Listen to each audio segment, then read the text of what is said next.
Okay, hello students. আজি আমি class 10 or chapter 3.5 to discuss কৰিম আৰু question to দিয়া আছে যে তলত ৰৈখিক সমীকৰণৰ অদ্বিতীয় সমাধান নাই ৰৈখিক সংখ্যক সমাধান আছে যদি অদ্বিতীয় সমাধান আছে সেই ক্ষেত্ৰত বৰ্গগুণন পদ্ধতি ব্যৱহাৰ কৰি সমাধান কৰা তো ফাৰ্স্ট question to দিয়া আছে প্ৰথমত চোৱা x minus 3y minus 3 is equal to 0 আৰু 3x minus 9y minus 2 is equal to 0 3x minus 9y minus 2 is equal to 0 এটো এক নম্বৰ ইকুৱেশ্যন এটো দুই নম্বৰ ইকুৱেশ্যন ইয়াতে আমি a1 ৰ মানটো উলিয়ালো ইয়াতে a1 ৰ মান হ'ব কিমান 1 b1 ৰ মান হ'ব minus 3 c1 ৰ মান হ'ব কিমান minus 3 okay তাৰপিছতে ইয়াতে a2 ৰ মান হ'ব কিমান 3 b2 ৰ মান হ'ব minus 9 c2 ৰ মান হ'ব minus 2 এতিয়া আমি এটো লিখি চাও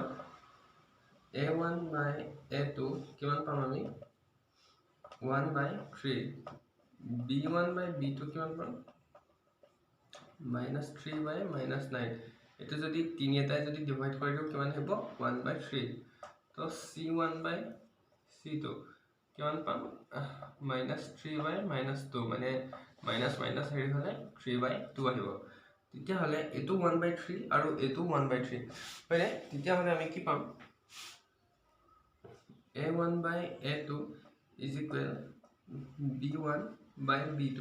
মানে কি সমীকৰণৰ কোনো সমাধান নাই লিখি দিয়া সমীকৰণ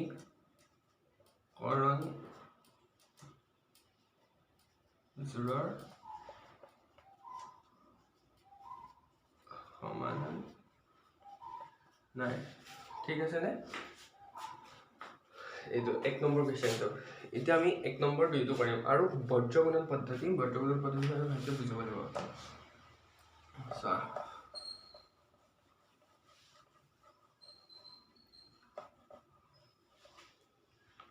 ঠিক আছে কোৱেশ্চনটো কি দিয়া আছে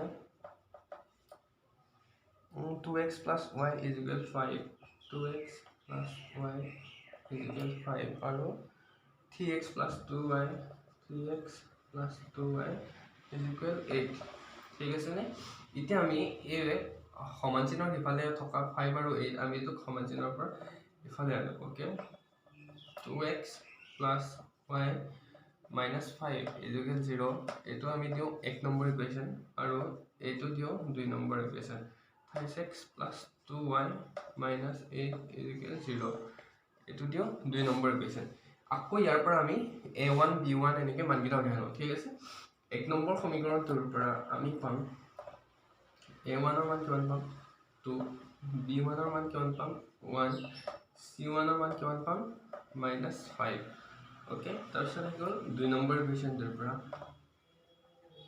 a টোৰ মান পাম 3 b টোৰ মান পাম 2 আৰু c টোৰ মান পাম minus 8 ঠিক আছে এতিয়া আমি ইয়াৰ পৰা চাও a1 by a2 is equal to কিমান আহিব 2 by 3 b1 by b2 ৰ মান কিমান আহিব 1 by 2 আৰু c1 by c2 ৰ মান পাম 5 by 8 minus 5 by minus 8 আহিব আৰু এটো minus minus হেৰি হৈছে 5 by 8 আহিব এতিয়া a1 by a2 আৰু b1 by b2 এটা সমান নহয় মানে কি আহিলে a1 by a2 not is equal b1 by b2 মানে কি প্ৰদত্ত সমীকৰণ জোৰৰ উক্ত সমীকৰণ জোৰৰ তো সমীকৰণ জোৰৰ এটা অদ্বিতীয় সমাধান আছে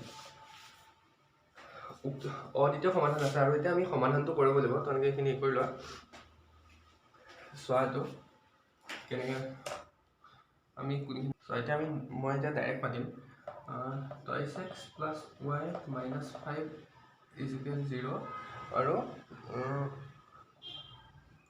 3x plus twice y minus 8 is equal 0 এতিয়া বজ্ৰগুণন পদ্ধতিৰ কাৰণে আমাক কিতাপত ফৰ্মুলাটো দিয়াই হৈ আছে কিন্তু তোমালোকক মোৰ কিতাপত 65 পেজত আছে ফৰ্মুলাটো কি দিয়া আছে x by b1 into b2 minus b2 c1 is equal y by c1 a2 minus c2 a1 minus c2 a1 is equal 1 is equal a1 b2 minus a2 b1 है minus a2 b1 এতিয়া আমি এইখিনি পাতিবলে আমি এইগিটা মানো আমি directly পাতিব পাৰো আৰু যদি তোমালোকে ফৰ্মুলাটো মনত ৰাখিব নোৱাৰা তেতিয়াহলে x y আৰু ইফালে 1 ৰ কাৰণে এনেকৈ পাতি ল'ব পাৰো x y আৰু 1 তো আমি x ৰ কাৰণে কোনটো ভ্যালু পাতিব লাগিব আমি x ৰ কাৰণে যদি x ৰ কাৰণে x ৰ লগত যোনকিটা কোএফিচিয়েন্ট আছে এইগিটা বাদ দি আমি বাকিগিটা পাতিব লাগিব মানে চোৱা ইফালে কাৰণে কি কৰিব লাগিব b1 b2 c1 c2 তাৰ পিছত a1 b1 b2 c1 c2 তাৰ পিছত a1 a2 আকৌ y কাৰণে b1 b2 এনেকৈ পাতি ল'ব লাগিব তাৰ পিছত আমি পৰম্পৰাটো কি কৰিব লাগিব এটো আৰু এটো মানে চোৱা এটো এটা চোৱা x ৰ কাৰণে b1 c2 এটো c হ'ব লাগে b1 c2 minus b2 c1 y কাৰণে c1 a2 আৰু c2 a1 আকৌ y 1 ৰ কাৰণে a1 b2 minus a2 b1 এতিয়া আমি এটো ফৰ্মুলা ইউজ কৰি আমি এটো কোৱেশ্চন সলভ কৰিম ওকে তো এখিনি মছি দিও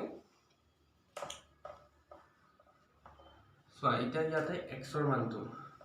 পাতিব লাগিব x ৰ কাৰণে কি আছে b1 আৰু c2 ইয়াতে b1 ৰ মান কিমান আছে 1 আৰু c2 ৰ মান কিমান আছে আচ্ছা -8 আছে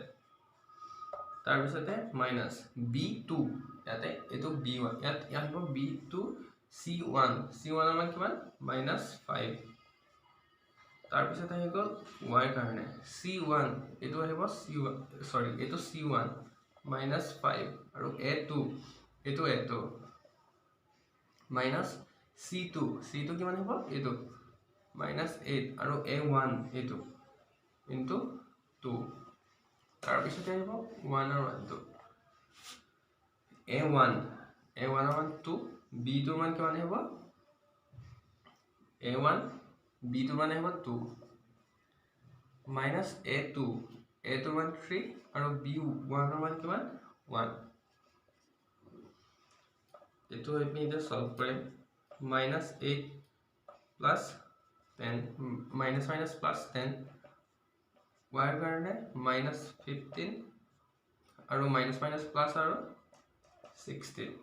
আকৌ 1 ৰ কাৰণে কিমান আহিব 4 3 ঠিক আছে নে তো so x by 2 y by 1 আৰু ইফালে 1 by 1 হ'ব তো আমি এতিয়া দুইটাকে এটো সমান কৰিব পাৰো যদি এটো এটোৰ সমান তো এটো সমান হ'ব মানে কি কৰিব বিচাৰিছো আমি এনেকেও লিখিব পাৰো x by 2 is equal 1 by 1 আৰু 1 by 1 is equal 1 by 1 এনেকেও লিখিব পাৰো তো ইয়াৰ পৰা কিমান পাই যাম ক্ৰস মাল্টিপল যদি কৰি দিও x is equal 2 আৰু ইয়াৰ পৰা ক্ৰস মাল্টিপল কৰিলে y ৰ মান 1 গতিকে যোনটো অদ্বিতীয় সমাধান তো গতিকে কি হল x ৰ মান 2 আৰু y ৰ মান 1 এটো চাই ঠিক আছে নে বুজি পাইছা নে তোমালোকে ডাইৰেক্ট এই ফৰ্মুলাটো ইউজ কৰি কিনে কৰিব পাৰা আৰু যদি এটো ফৰ্মুলাটো ইউজ কৰিব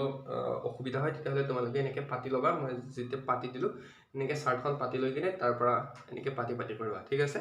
তো এতিয়া 3 নম্বৰটো কৰিম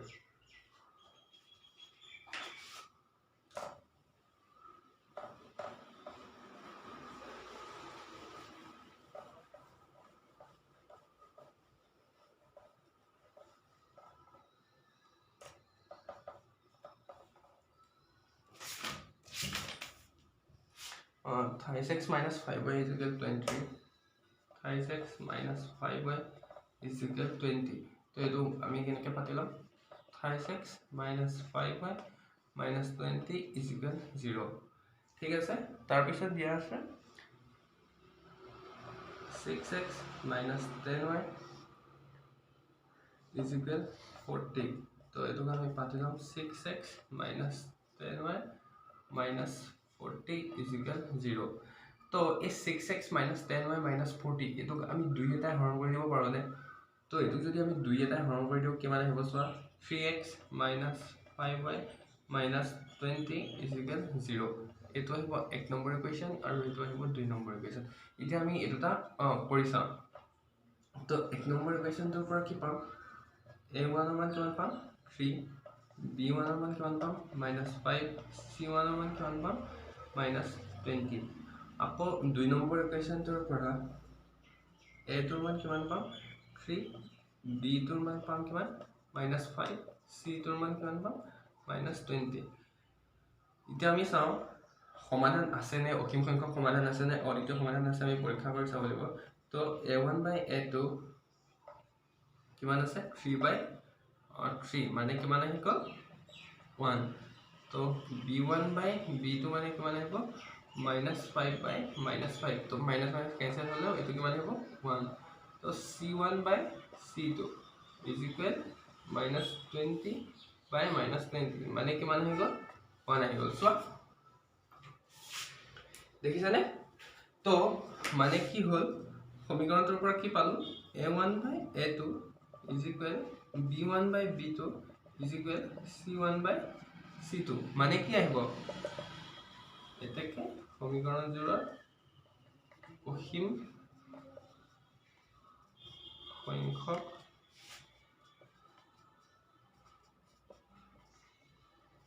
সংখ্যক সমাধান এটো তিন নম্বৰটো এটো অসীম সংখ্যক সমাধান থাকিব ঠিক আছে নেক্সট 4 নম্বৰটো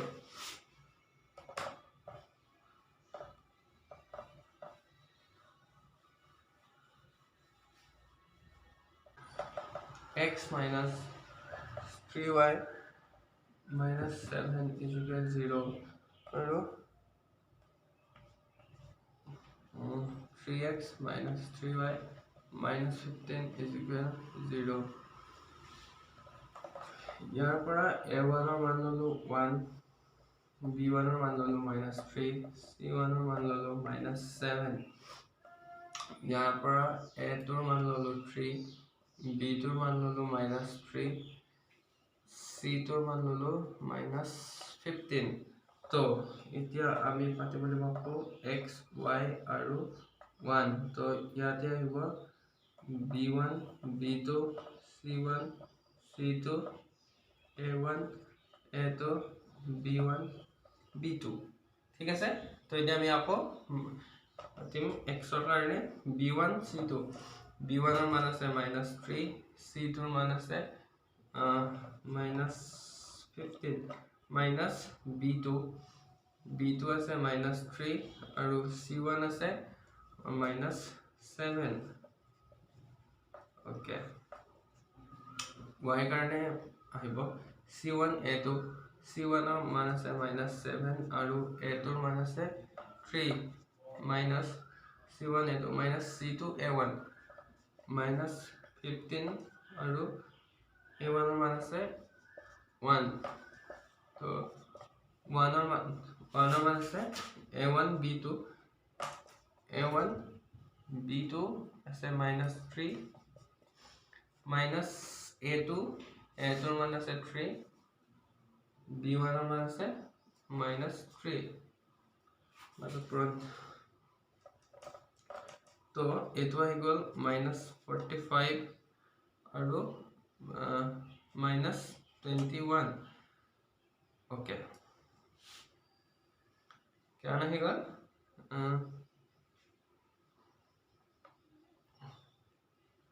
b1 c2 minus b2 c1 right b1 c2 b1 c2 b1 c2